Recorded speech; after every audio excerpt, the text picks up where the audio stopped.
everybody, and welcome back. Let's talk about testing ketones today. First off, testing your ketones is not a requirement of this lifestyle. You might find it fun and exciting, or you might use it as a gauge of your success. But we're going to talk about some of the pros and cons today. The term ketosis refers to the presence of ketone bodies in the bloodstream. Nutritional ketosis is usually defined as having a level of 0.5 or higher. Ketone bodies are small lipid-derived molecules that serve as a circulating energy source. Your cell's uptake of ketones is directly proportional to the amount of ketones present in your blood.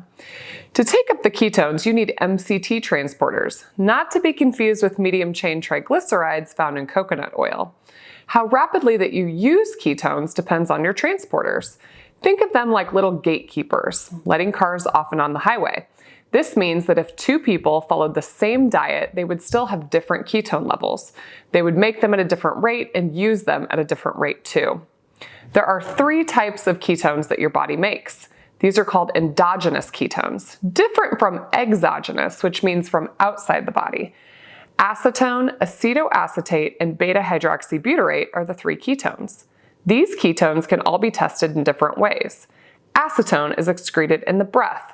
It might give you a different taste in your mouth. When you have higher levels, then it can be tested using a breath meter. It looks very similar to a breathalyzer. This technology is improving rapidly and is a great non-invasive way to measure your ketones. The next is acetoacetate. This ketone body is excreted in the urine. You can simply pee on a strip and you can see your level of ketones in the urine. This is the least effective way to test, as urine ketones do not correlate with blood ketones, and as you become more keto adapted, you'll stop excreting the acetoacetate because you'll be better at using it.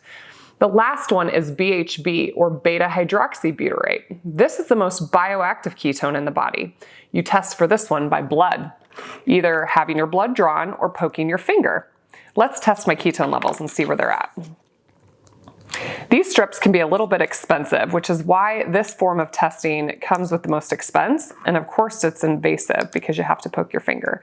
But you simply put this strip into the meter, you use a lancet to poke your finger, you get a little bit of blood, and you put it up against the strip, and it takes just about 10 seconds to see what your level is. 5, 4, 3, 2, 1. There you go. Some people get really caught up with chasing their ketone levels and get frustrated when their levels dip below their expectations. Likely it means that your tissue is just taking them up so well, and it doesn't mean that you're failing. There are ways to boost your levels with use of things like exogenous ketones or MCT oil. That is the one from coconuts. We'll talk about that in another video. Most of my patients shoot for a ketone level between 0.5 and 5.0.